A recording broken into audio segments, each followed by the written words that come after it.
around the emerging development and application of AI in health. I want to thank Women's College for their in-kind contribution to this space, and also to AMS Healthcare for their funding support of this lecture series. We could not do this without both. In Ontario, there's been a long-standing interest to improve data integration within our health system as a way to foster more seamless care for patients as they navigate across different settings, to improve the evidence base for health policy and planning, and to return to Ontarians the collective benefits of data in a learning health system.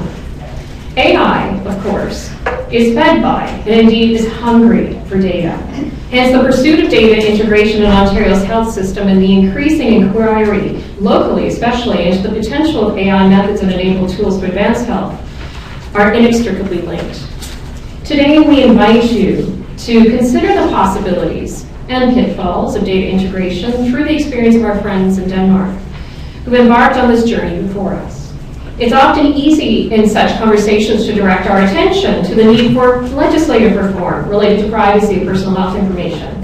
However, today I encourage us to consider, beyond PHIPAA, beyond privacy, what else should call our attention with an increasing focus on data integration. What and whose values are guiding this? What considerations of professional or institutional culture may be salient? Who stands to benefit? And because it's not simply a matter of flipping a switch, what considerations for the transition should be kept in mind?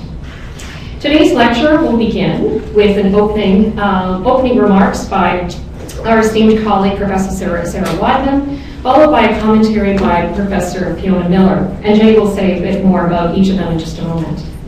We've set aside ample time for audience conversation and for Q&As, which Jay will facilitate. During the discussion period, members of our team will be circulating with microphones. You don't need to get out of your seats, you just need to hail a microphone when the time is right. I will mention that today's lecture is being webcast live right now, and will also be recorded for future viewing for those who are unable to join, or in case you want to review the lectures, today's lecture. This means that although your face will not be seen in the recording, your voice may be. So I leave it to you to decide how you'd like to proceed. I'd also like to, at this time, invite you to please turn off your handheld devices. Vibrate's fine, we're all used to that, but if we can ensure that the ringing function is off, that would be terrific. Finally, if you'd like to stay up to date on the lecture series, please leave your email address at the registration table before you leave. And we will add you to the list and let you know about upcoming lectures. And just to let you know right now, the next lecture will be on November 27th and feature Professor Ruha Benjamin from Princeton University on the topic of AI, equity, and race. Thank you so much for joining us today. And with that, I invite Jay to introduce our speakers. Thank you.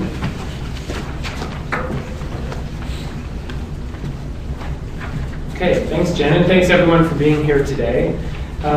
So we'll first listen to Sarah Wadmann speak for about 30 minutes, then Fiona's response, and we'll sit up here for some discussion.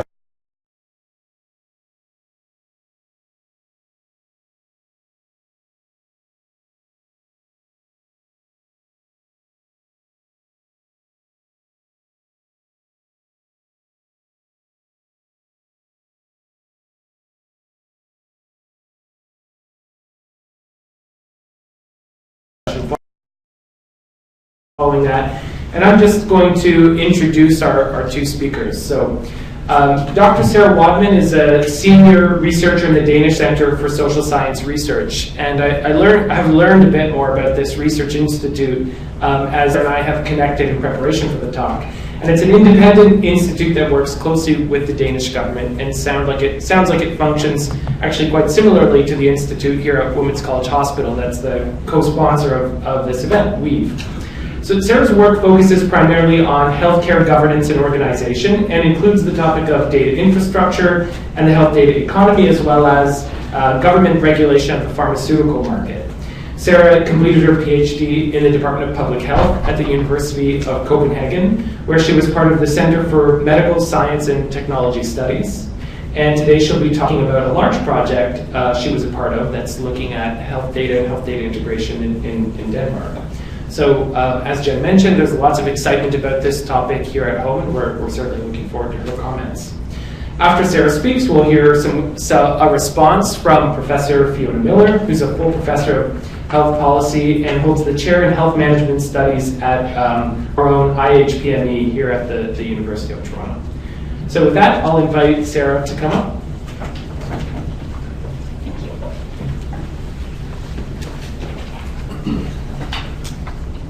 Thank you so much for this kind introduction. I'm very honored by the invitation and the opportunity to be here and discuss some of your emerging and exciting possibilities here in Toronto.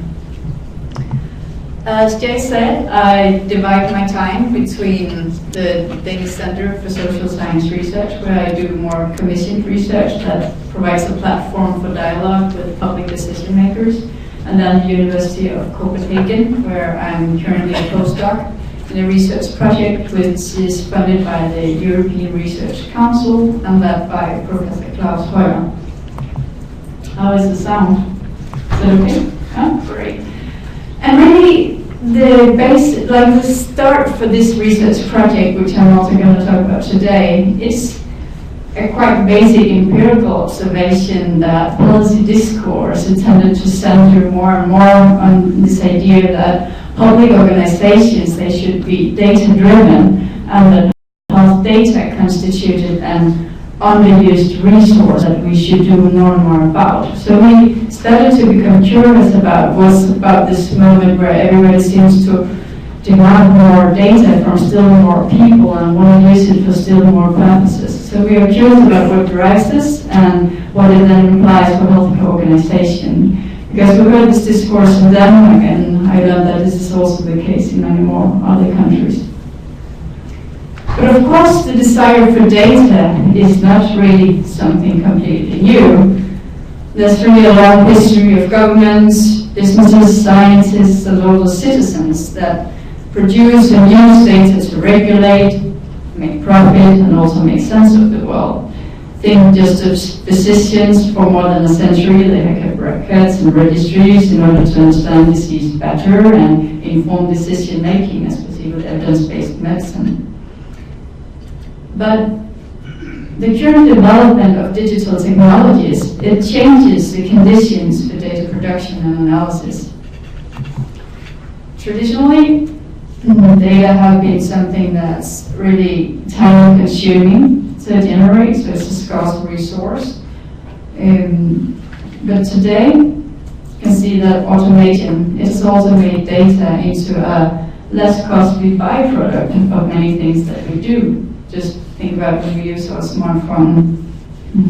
And it is we went from a situation where analytics would provide static snapshots to a situation where there's ambitions of real-time monitoring on an ongoing basis.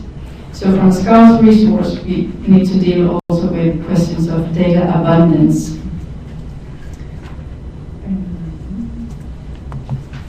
And in this research project,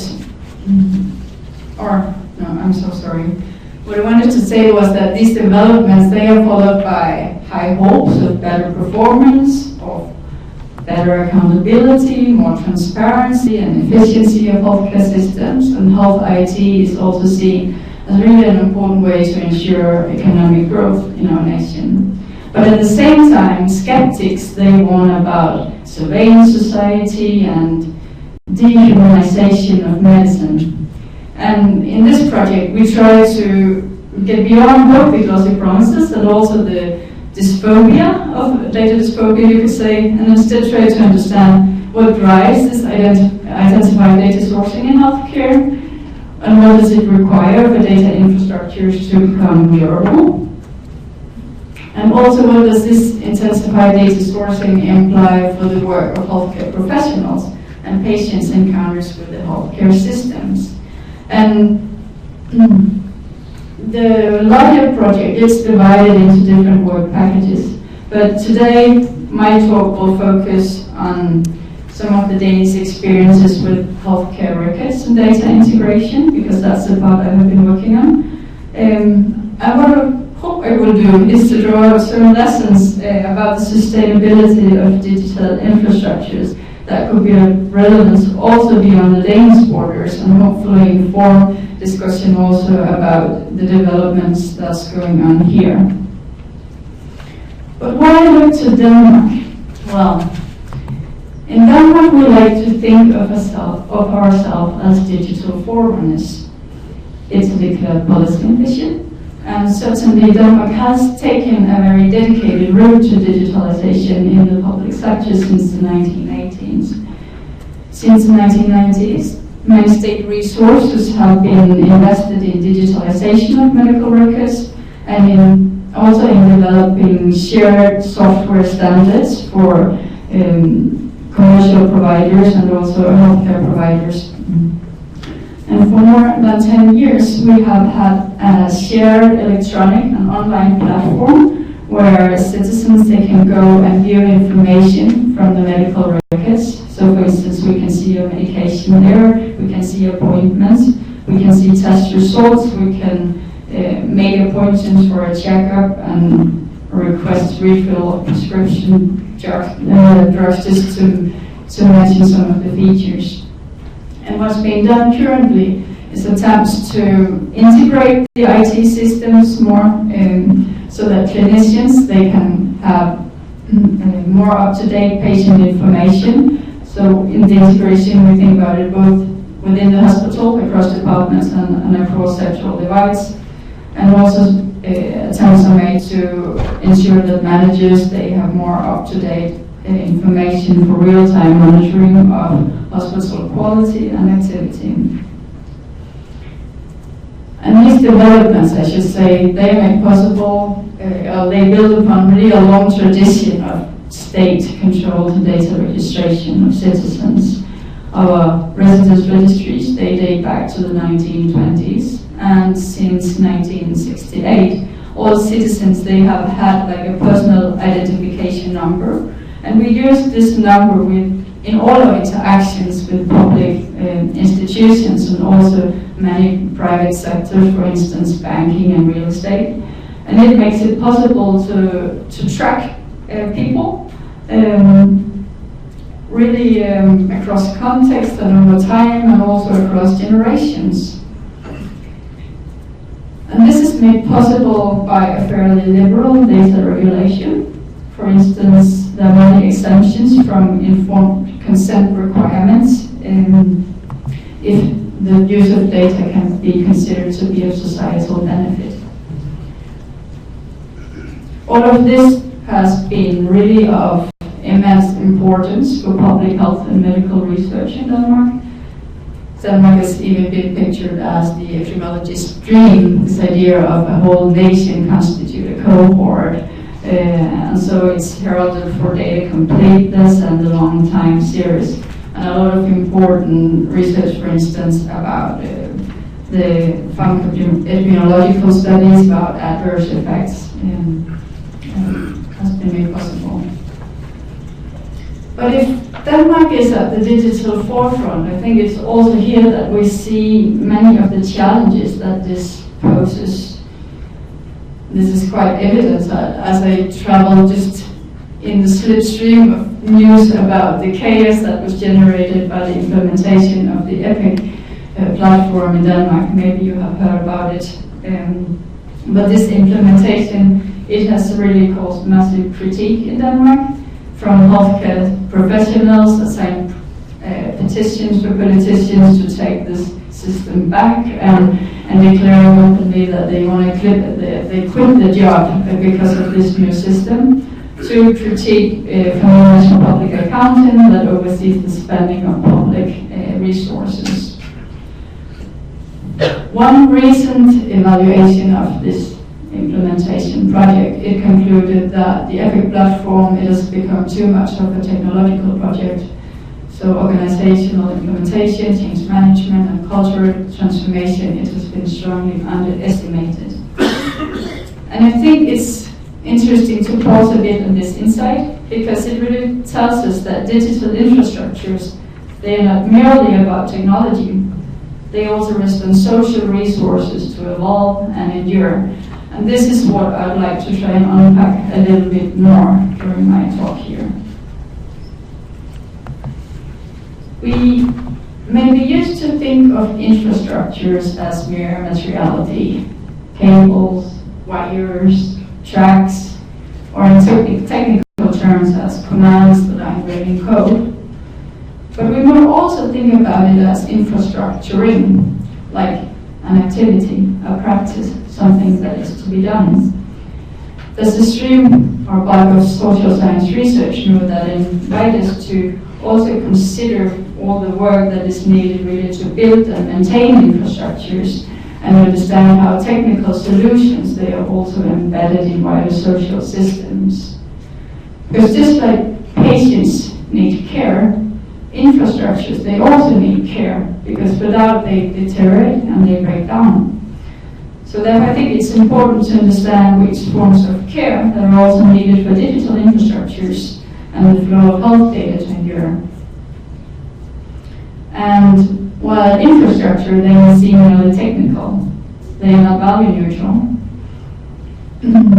You could say that they materialize political priorities because they distribute important resources, for instance water, energy, information in certain ways. And they can be used not just to empower people, but also to control them. So therefore it's important to understand what are the different values that underpin different forms of data use, when do these contrasting concerns turn into conflict, and what are the safeguards that are needed. As I now turn to the Danish experiences, I would like to focus on two different infrastructures because they have given rise to different challenges. So first I will speak about the rise and fall of a data infrastructure in general practice, and then I will return to talk a bit more about the EPIC platform in the hospital sector. So a good fit between user and technology. That's really seen as a major goal in digital development because it provides for user satisfaction. And this infrastructure in Danish general practice is interesting because it had actually achieved just this goal. It really worked well. But what should have been a success story, it ended in scandal and loss of support. But it began well. A national clinical quality database where also hospital-based physicians would be able to access the data, and the regional healthcare administrators also use this database. Then it was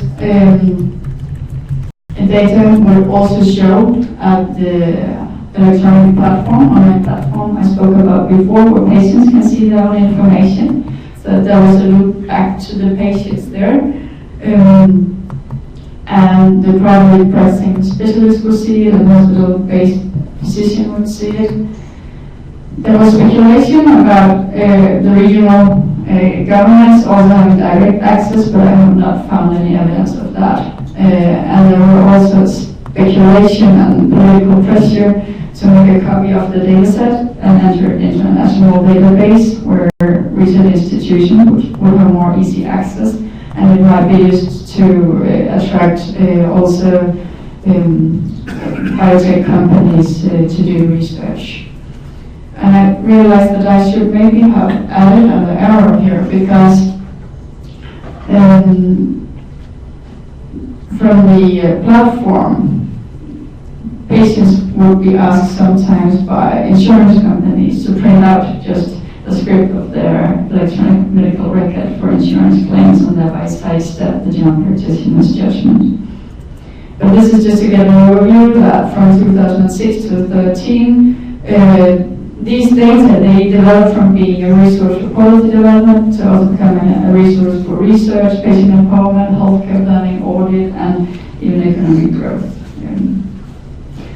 And these technical and organizational solutions that I spoke of before, that meant that this could work so seamlessly, it also meant that the data, they could be used in new ways without those who produced the data, namely the patients and the general practitioners. They would fully realize how this infrastructure it evolved. But this changed. And actually, as a consequence of patients coming to the clinic and asking clinicians if it was okay that insurance companies, they would ask them to do the printout themselves, they started to become suspicious. So some GPs, they would start unraveling how this data infrastructure would function. And when they did that, they became concerned. One of the GPs I interviewed, she said that for 10 years I have quietly looked after my business. I've been a good doctor, coded everything and all of this until I suddenly realized this invasion of the professional authority or whatever you will call it. So she was concerned that what she considered confidential information, it might expose patients to risk or even stigma. And she was afraid that patients would lose trust in her as a provider, so it would do something to their mutual space and how they could talk. And then she was also concerned that it would expose her and her practice as a professional to government control. So she even compared this finding out about the infrastructure as a wide open backdoor to the consultation room. And really this question about the repurposing of data, after this it became an important point in a conflict between the GPs and the public authorities. And in this conflict you had on the one side the professionals that would emphasize patient privacy and professional autonomy, and on the other side you would have the authorities wanting to use data to ensure efficient use of public resources and also to ensure public economic growth that would benefit the whole nation. The GPs, I should say, they were divided, but for some of them, really this question about data, it became a route to political engagement. And they succeeded in mobilizing national media, legal experts, and politicians in the fight. And as the public, they started to learn about it, some citizens, they also started to demand the data withdrawn from the database. And after a year, the national authorities, they started an investigation about the legal basis for this database, and eventually they suspended the data flows. And thereby also the original purpose, namely professionally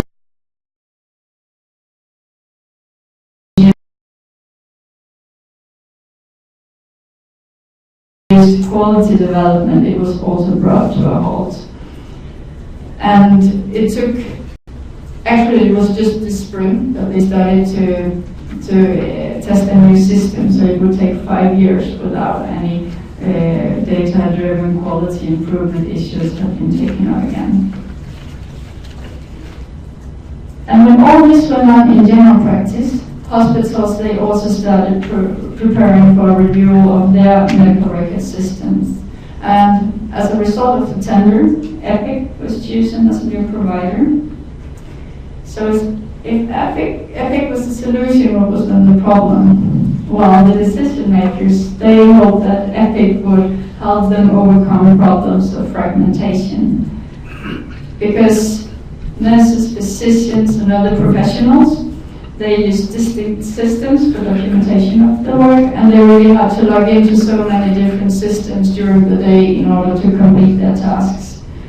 And in this fragmented system, medical secretaries, they played a really important role in keeping it all together. They would transcribe physicians' dictates, they would check the patient records for errors, they would look for documentation breaches, make sure the right billing codes were included, check the validity of data entries in the national registries and databases that are also used for research. So in short, you can say that these secretaries, they did really a lot of this mundane data work, such as cleaning and coding, which is necessary for data to become valid information. And I think you will all be familiar with it, but it's just important really and really basic, but important to remember that data is not the same as information, which is not the same as knowledge. We need to be attentive to these processes that really make these transformations possible. And when I think about this work as invisible work, in the sense that it's often taken for granted and not included in rationalized models of hospital governance, such as measurements of hospital productivity. And the EPIC system, it was seen as a way of trying to overcome this need for invisible data work by offering data integration.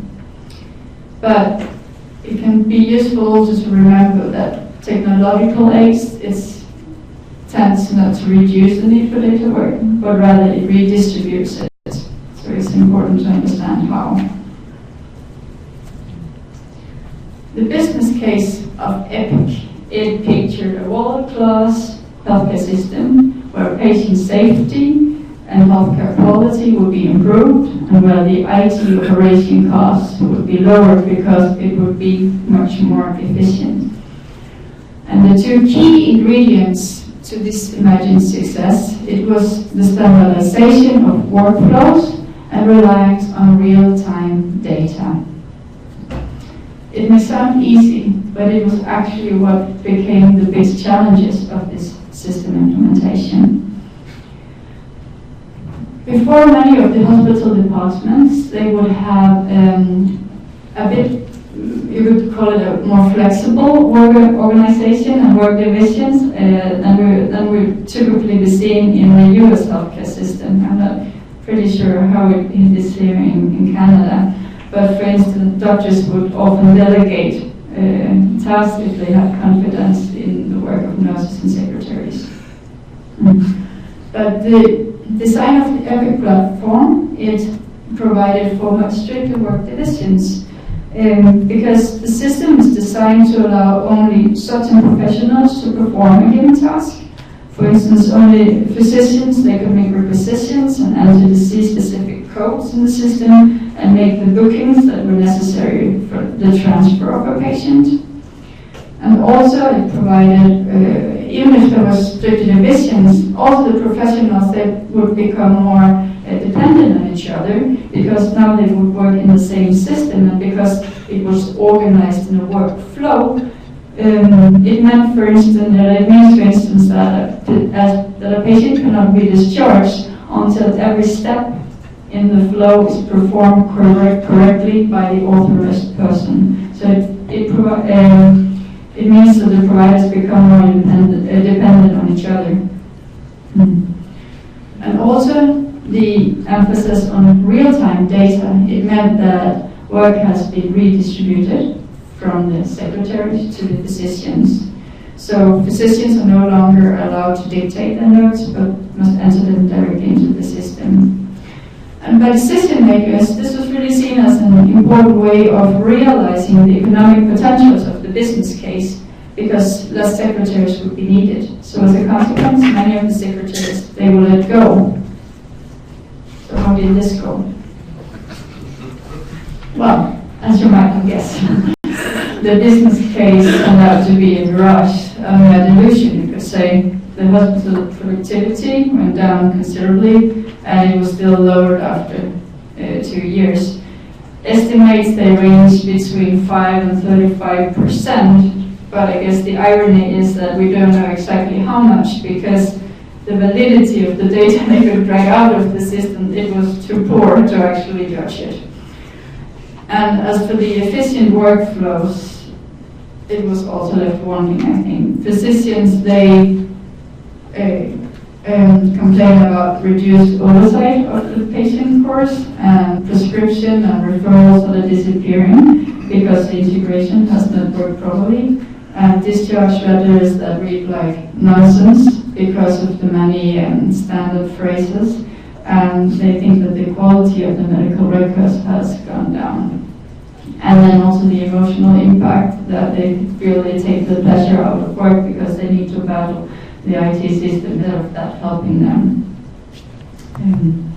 And of course, many of the reasons for it can be attended to this is really an ambitious IT project, where we need to integrate 30 different systems. So of course many problems can be attended to that. But also I think it's important to understand that some of the trouble, it is linked to the underestimation of this invisible data work. Oh, I'm sorry.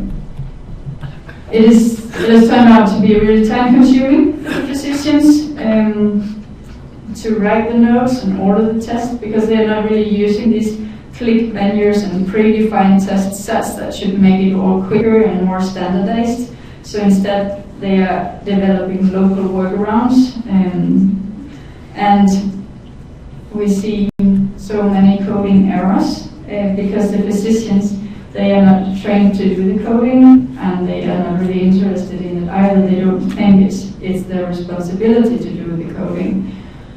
And I learned that actually it is quite complex. For instance, if you give a patient a catheter, there are more than 100 codes to choose between, and the order of the codes you enter, it also has an impact on remuneration. So it is quite complex how it's done, or should be done. But these coding errors, it has meant that the remuneration for the hospitals, it has gone down, and also it has meant that there's become faulty entries in the research registries.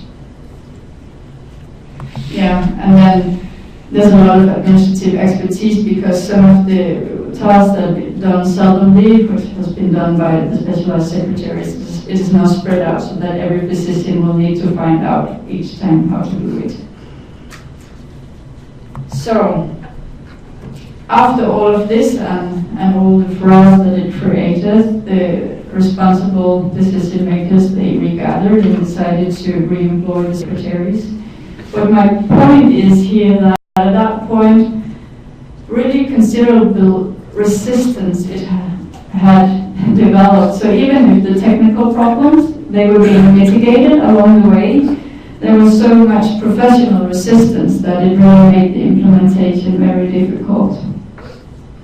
So, what can we learn from these experiences?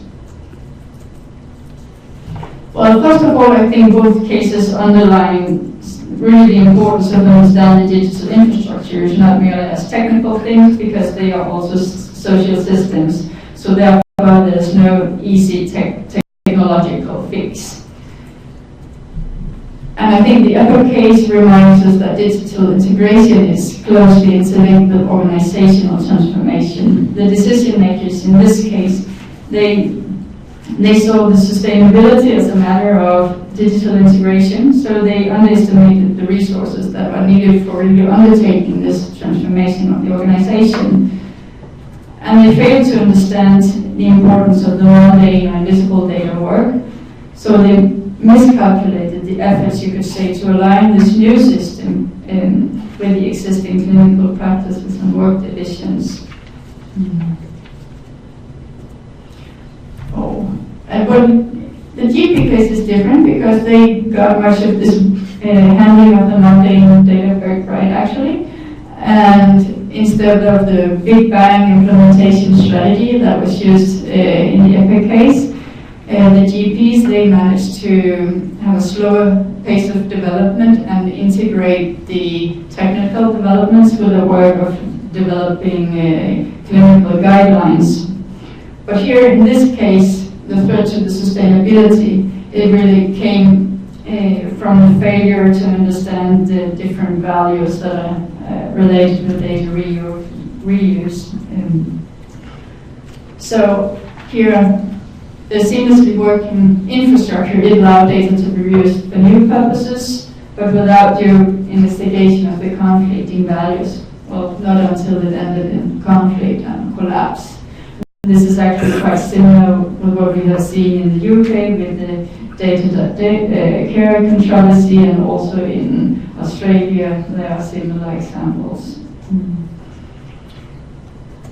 And I think it is important to notice that this relationship between the data producers and the data users, because if the reuse is seen as illegitimate by those who produce the data, the original purposes of the data generation, it may be distorted. In this case, it really hampered the professional quality improvement work. So, if we think about the sustainability of data infrastructures, I think the lesson here is that it requires much more than digital integration and thinking about user satisfaction. It is important to understand also political and the moral concerns at stake in digital integration. And I think this actually becomes even more pertinent if we think broader than this rather limited data infrastructures in Denmark that I have been speaking about, with the developments we see now, with the booming market for health and wellness apps and screening tools and predicting tools that build on machine learning. Because these are data-intensive technologies that we are still grappling with how to understand and how to regulate. So, if there were problems of transparency in the Danish GP case, I think that public-private partnerships for data integration, it adds an extra layer to this issue. Today we see in Denmark that private tech companies, they pressure to get access to public health registries to develop products which they can then sell back to the health services. So for instance, requests have been made to use Danish population data to train algorithms for clinical decision support like IBM's Watson system. But many of these solutions, here the algorithm is the product, so it means that the data processing, it can be black boxed as a trade secret. And it really makes it unclear on which basis predictions about patients and disease are being made. And the epidemiologists in Denmark I have been speaking to, they are worried about selection bias, but they have no means really of investigating the reliability of these tools. You could say that in Europe, at least the GDPR, it should bring some transparency because it gives data subjects individual rights to access their own data and get insight in the data processing. But the regulation, it also states that these rights should not affect the rights and freedoms of others. Oh, I forget. Including the trade secrets and intellectual property rights.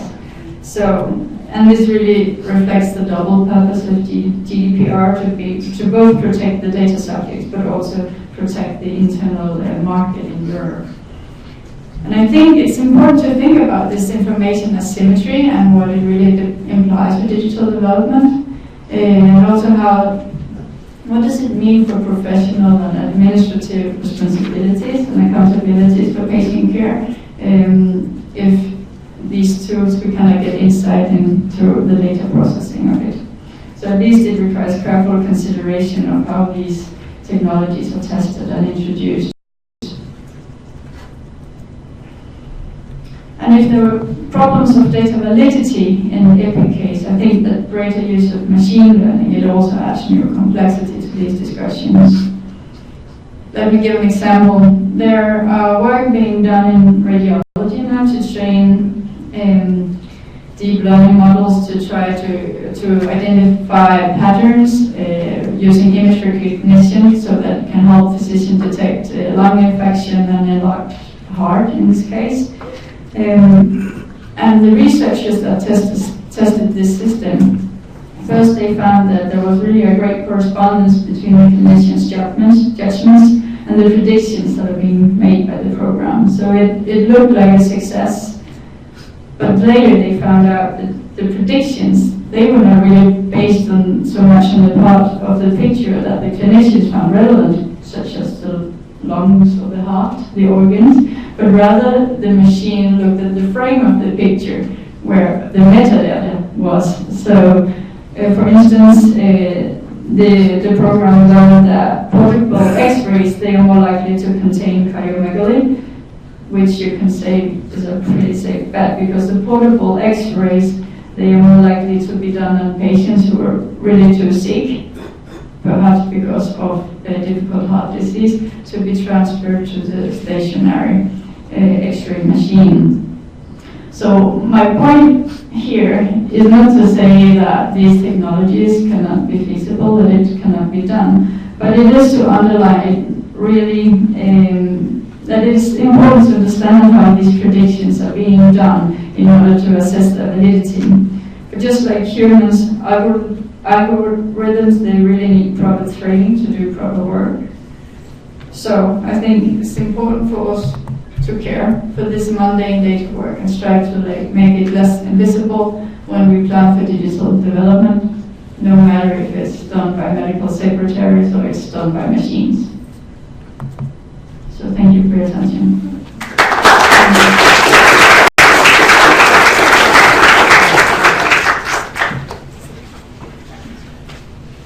Great, thanks so much, Sarah. So I have a few remarks on this really lovely talk. And I was delighted to provide a few remarks because I think that the paper makes three really important interventions that are quite relevant to those of us interested in building more data-intensive healthcare practices in Ontario. And the first is the one that really should be a reminder, the one that we should already know, which is that technologies are unavoidably social creatures. That they are embedded, obviously, within social practices and social roles. They function through them, they influence them and are influenced by them. And of course, the EPIC case, the introduction to Danish hospitals makes that very clear. The specific case of data entry, the seemingly mundane work of medical secretaries that, as it turns out, was actually critical to interpretation and expert judgment of specific clinical arrangements, making the data valid. So as Sarah's pointed out, the new technology, EPIC, didn't do away with that interpretive work, that social work. It just moved it onto EPIC's own algorithms, which were built for the US's sprawling, inequitable, and expensive health systems, and onto physicians who are less willing and perhaps less able to assume it. So these social dimensions we really should know are critical for technology implementation, even though they're often not accounted for. And the quote that Sarah gave us from the expert committee evaluation of the EPIC implementation, that the platform has become too much of a technological project, ignoring implementation. And it's true. These intra-organizational processes of change, management, cultural transformation, implementation, science, and organizational efforts of that sort are critical. But unfortunately, our thinking about the integration of health information technologies often stops there.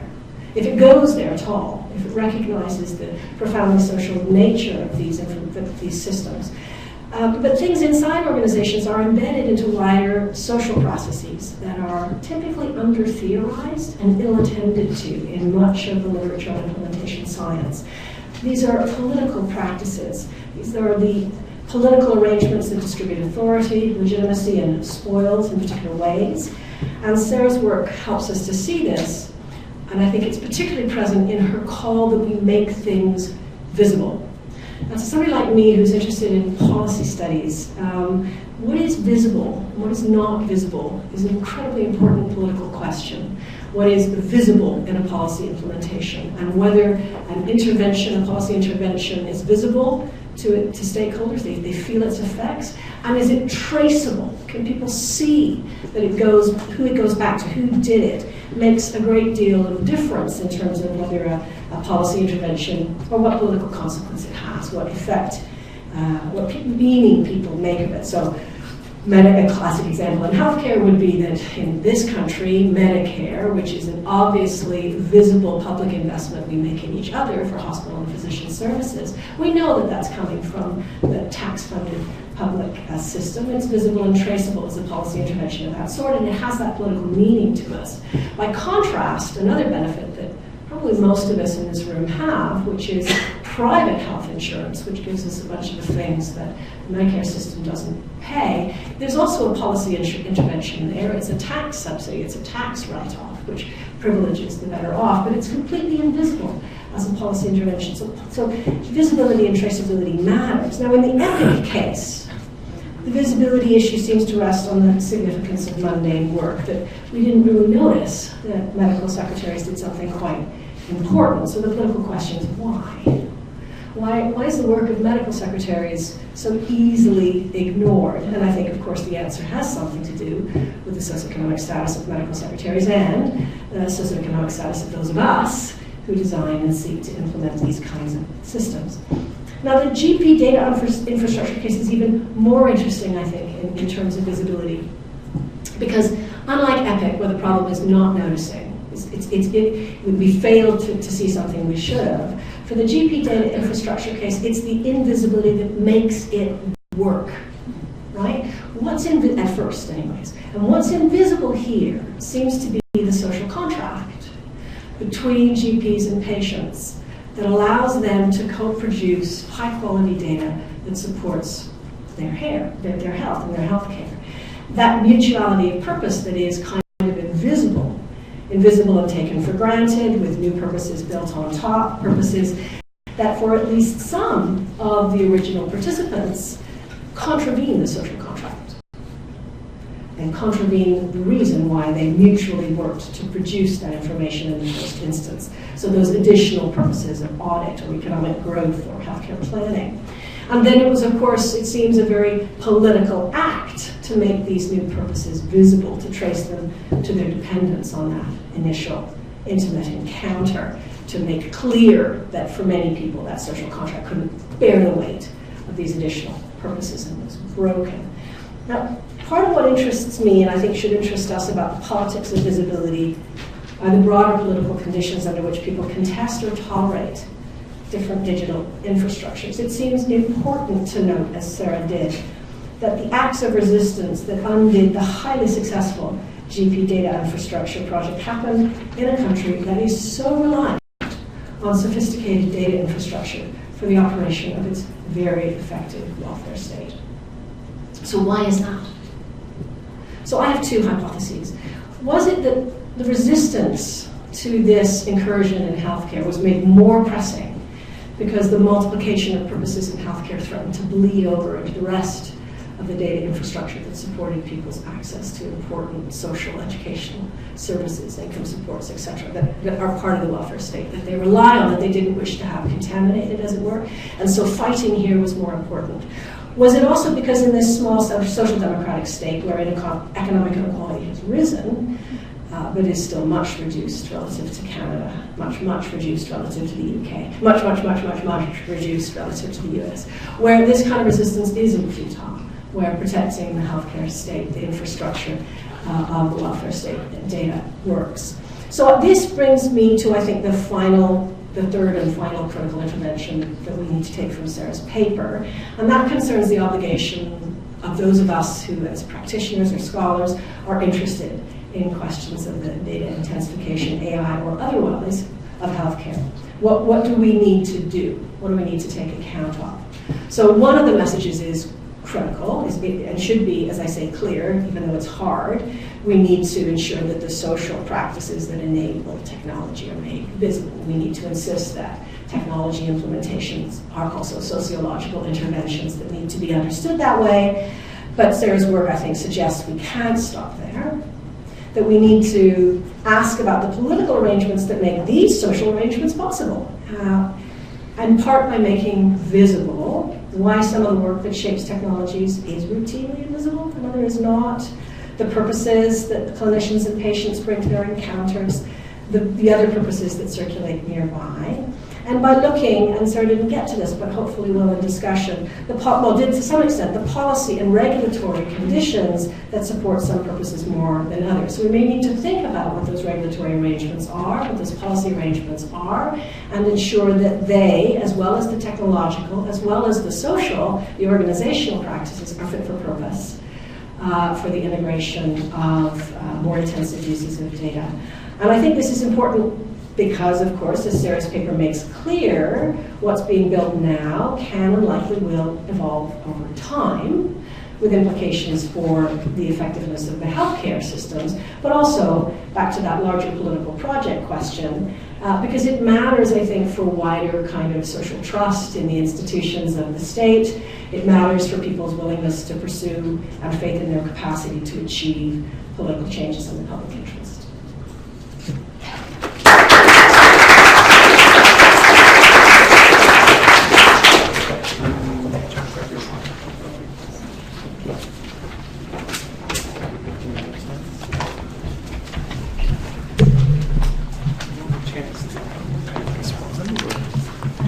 Should we just jump into questions? couple people willing to help. Dara, Rebecca.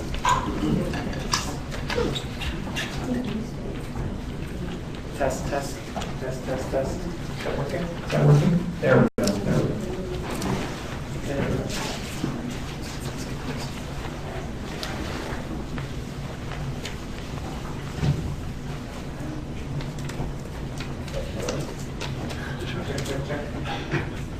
These will turn on. Why don't you go up to that one? I'll get the other ones started. Circulate them. Sure. Yeah. Check, check. Yes. Here, I'll give you that one.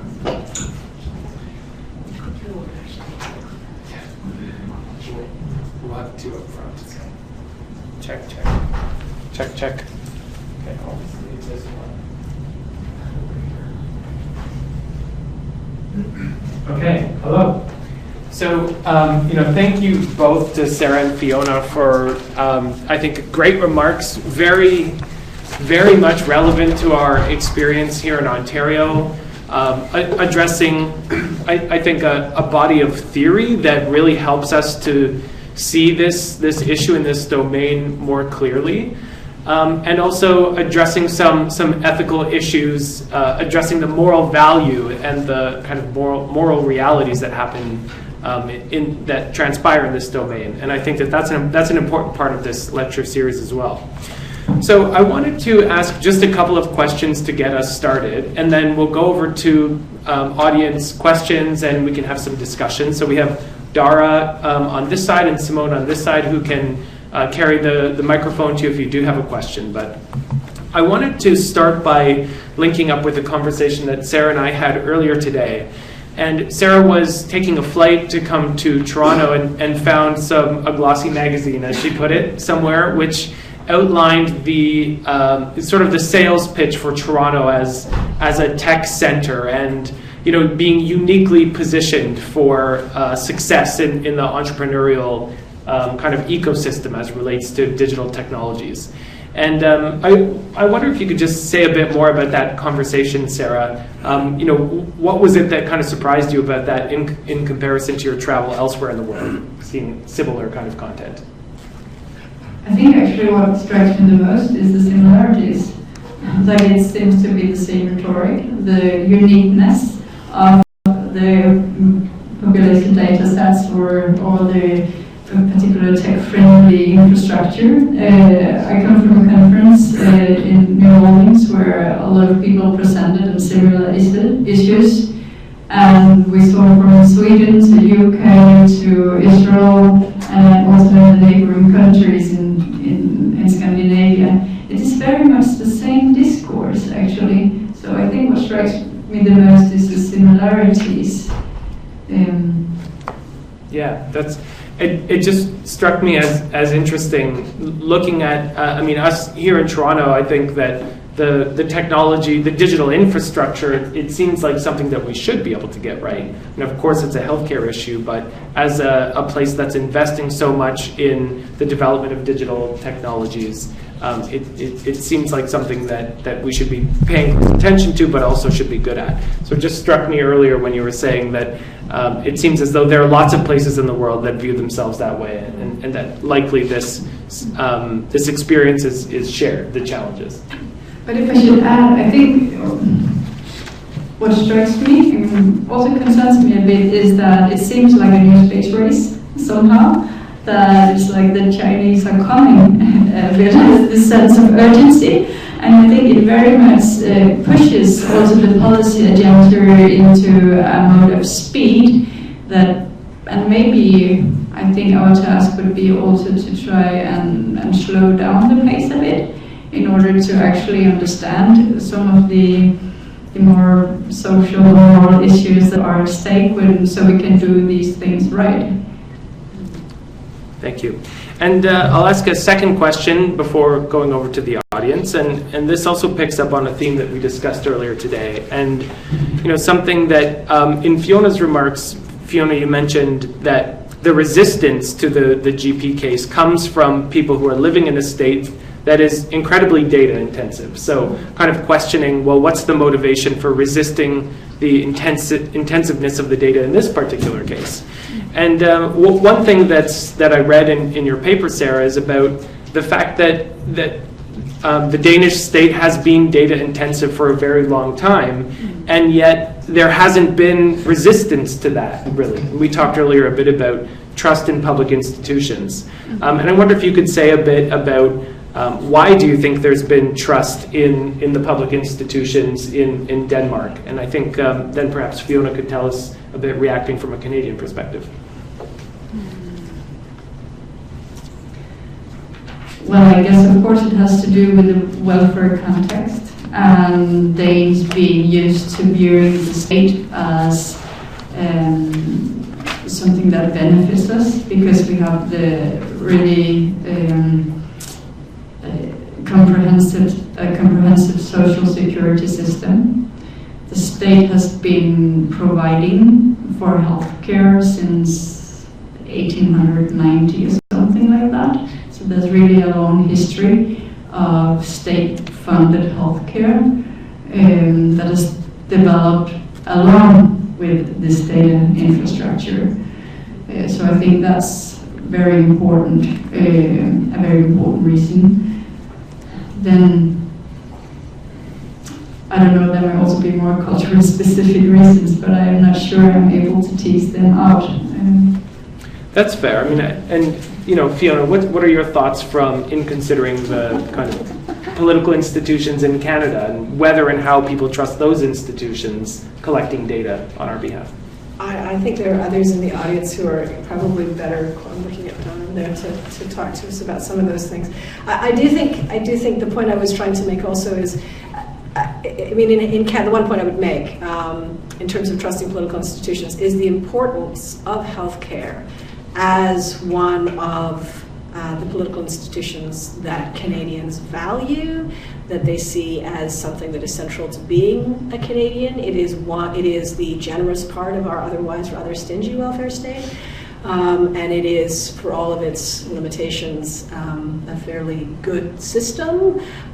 So it has a political salience and significance, perhaps, that is capable of cascading for good and ill in terms of how we use it on our trust more broadly in political institutions. I think that's an important aspect of healthcare. You also commented, or in your paper, I think, that healthcare amongst the welfare institutions was a particularly valued one. So healthcare has this significance, this political significance and political salience as being such a very, very visible way in which collective forms of social solidarity are important to us in our lives, and provides this, so any interventions that mess with that can have a wider significance, I think. Great, thank you both. So we'll go to the audience for questions. I see a hand up over here. So, thanks.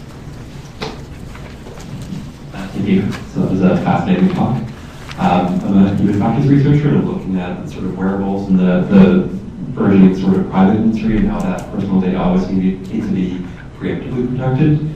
But the question I'm curious about is Denmark, Sweden, a lot of Scandinavian design systems are renowned for being very sensible and very thoughtful, and I'm curious why this research wasn't done in advance of this scandal, like why it wasn't sort of seen ahead of time, I guess.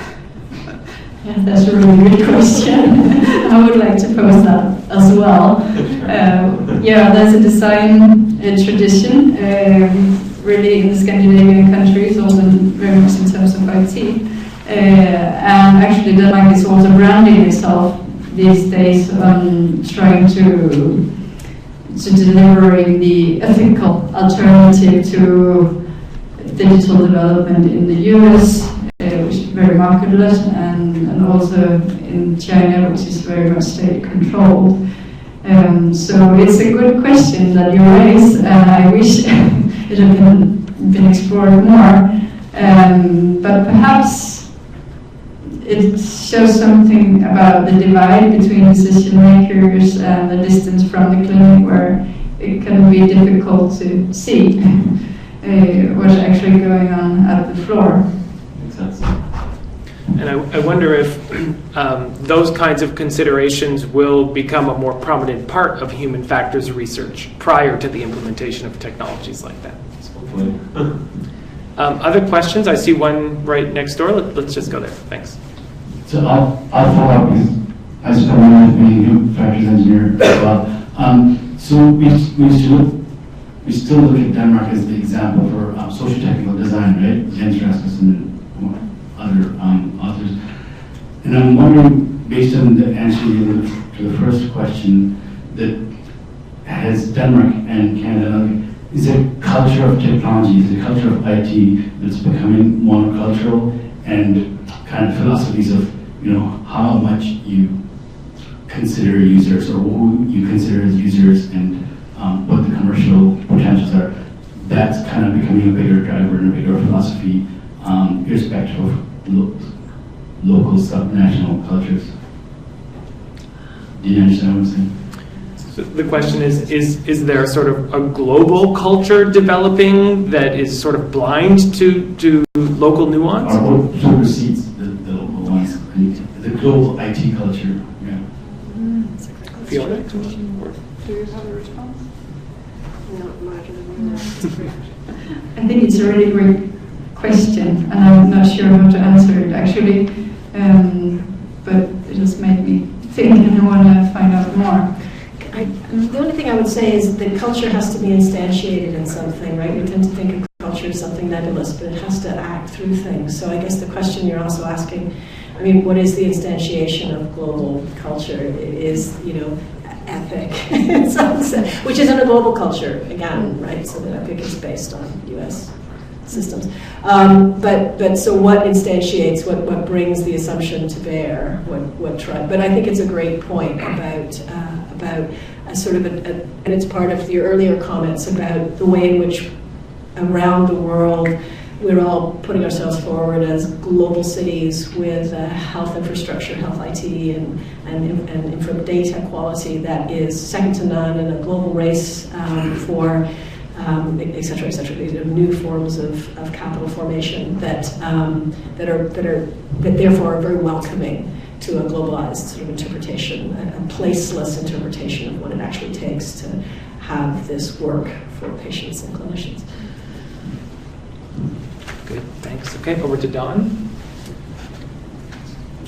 Hi, John Listen here. I'd like to go back to the example of the GP database and misadventure. At one level, very superficial level, there's a lot of parallels to the British GPs, or at least the English GPs, and Care.data data fiasco. Except at another level, you pointed out that there's a high trust in government in Denmark. There's pretty much was a high distrust of government, I think, among GPs because of a long history of government going forward and doing things that they stumbled over and didn't think through all the consequences. But the form of reaction of both of the GPs in Denmark and in England seem to be very similar. Interesting, I say England rather than the UK because in Scotland there was a very good relationship. So I'm wondering if you've had much opportunity to think about the parallels there. And is it maybe that in both cases the misadventure came about because the GPs and maybe the patients too were not brought along in the decision-making process? Yeah, I think you put it very right there. In Denmark, there's a long tradition for sort of decentralized policy making, where a lot of policy will develop out of agreements between professional organizations and local governments. And that was also very much the case here. But these, as a result of that, or the mode of policy formation, it also meant, because these negotiations, they are secret, you can say, because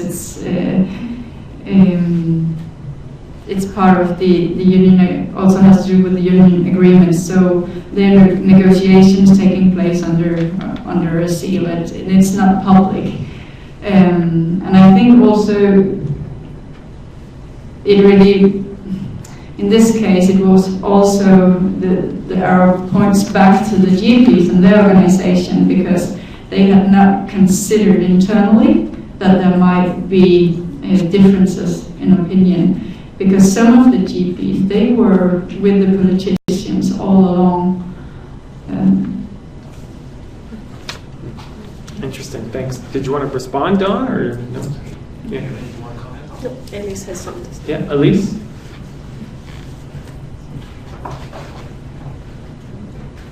Hey, I'm Elise Baby. I used to be in technology and big financial systems. And I was wondering whether you had looked at any other systems like the financial systems and how they implemented, because when we were doing implementations, we were very aware that the local organizational culture needed to move along with the technology. Otherwise, what you did was make very efficient bad practice. So I was interested to know if there are any studies that look at parallels from other sectors, like the financial sector, that you're aware of. I have not done it myself, but I'm sure it would be very, very interesting to compare. And of course, there would be different stakes in the different sectors that would make it turn out in different ways. I don't know if the professional aspects would also be pertinent in the financial sector as it was here, because it was also, I think it also had to do with professional roles and hierarchies. And I don't know if that would be present in the same way. I found it was, but yeah. Interesting. Okay, thanks. Elisa? Yeah?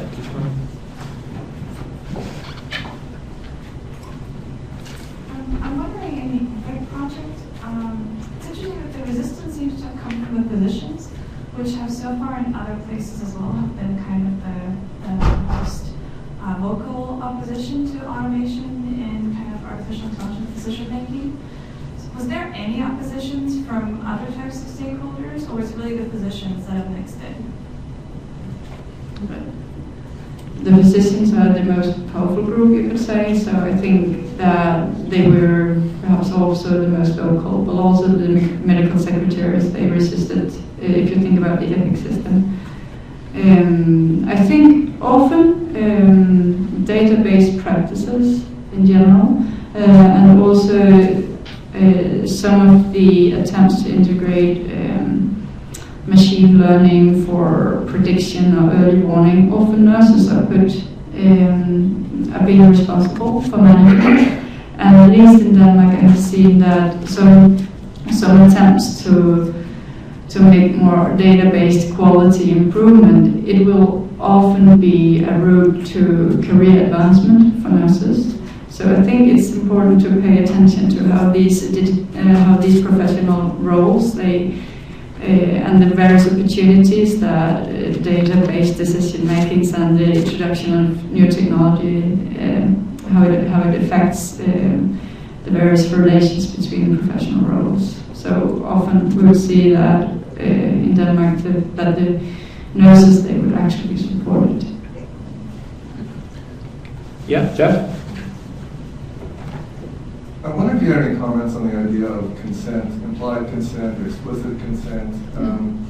Like when a patient talks to a doctor, sort of implied consent that data will be collected by the doctor. But increasingly, I think we're coming to the sort of crossroads here in Canada about our legislation starts with definition of what consent is, and then 90% of legislation is how we can use your data without your consent.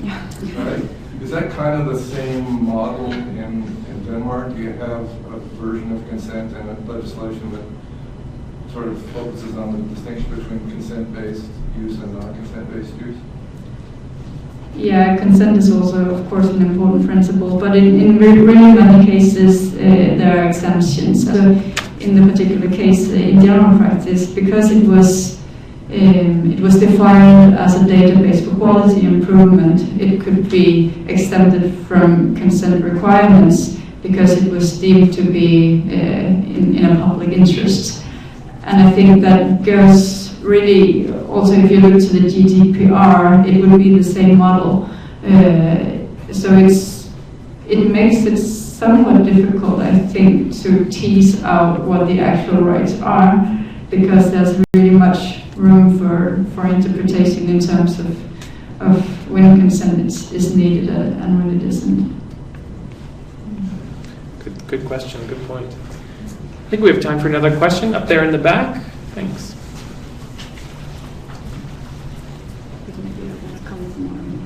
Okay, sure. Hi, Sarah and Fiona. Thank you for your presentation. It was really interesting. I'm Maria Nunez. I'm a lawyer and policy advisor. And you both talked about safeguards and the importance of regulations and proper policies. So I'm wondering if there's an ideal safeguard or legislation or regulation that you could produce or require. What sort of things do you think are missing? Like maybe more clarification on consent that's been brought up. But is there anything else? Well, I don't have a recipe, but I think one of my thoughts about it is that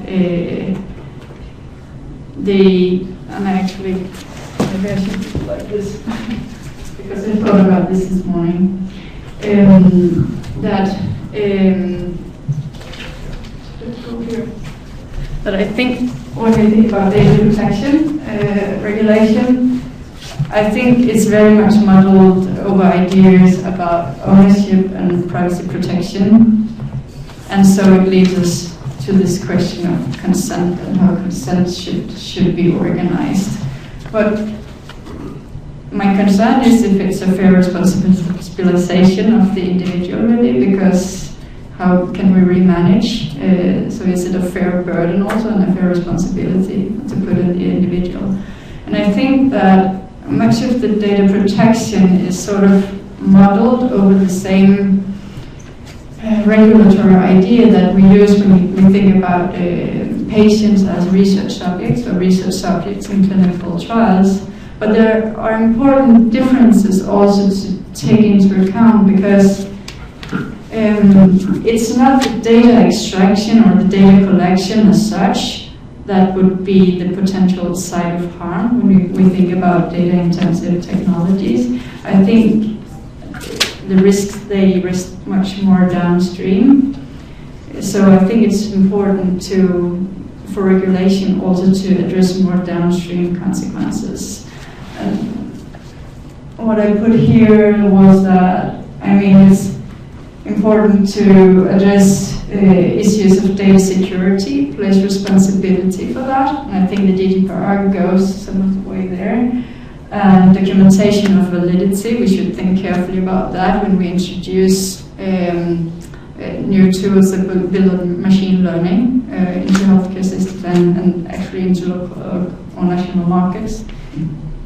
And also we should think about if we could do something to regulate the repurposing and trying to mitigate the risk of stigma and use by third parties. So I think it's more about these downstream consequences that we should think about how to regulate them.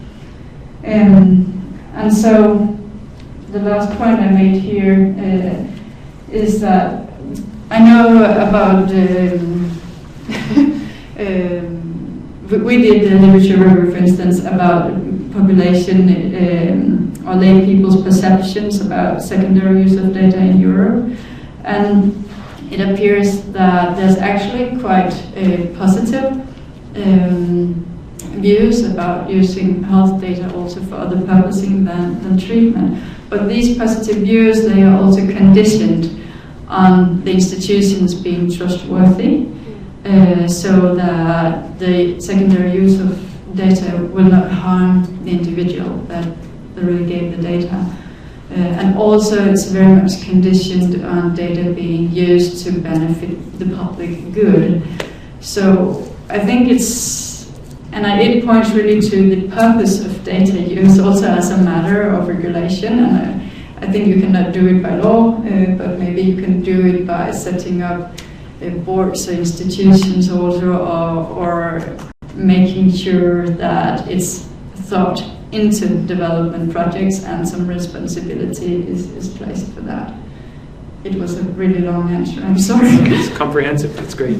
Fiona, did you have anything to add? I mean, not much. I would say, I totally agree that the informed consent is it's the necessary but insufficient. And I know Don Willison has done a lot of thinking about the governance regimes that you need to put into place for exactly what Sarah's talking about in terms of the structures for public engagement, for support for public trust and decision making about purposes.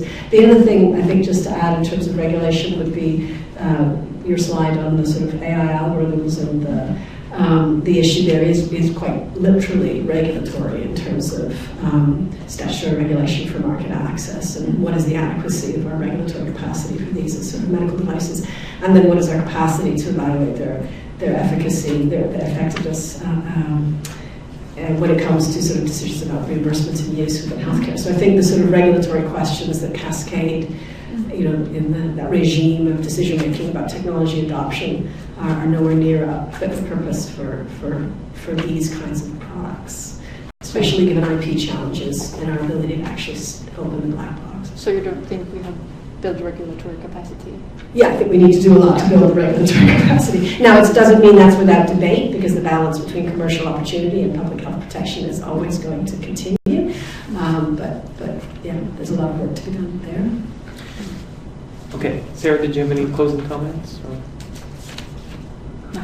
It was great to be here. Okay. So I think we'll have a couple more thank yous, and then we'll thank our speakers. So Lori Bolchak, who's helped with the communications here at the front, Dara Gordon, Simone Shahid, and Rebecca Yang, who also helped volunteering their time. And of course, thank you to Women's College Hospital for the space, and to AMS Healthcare for support.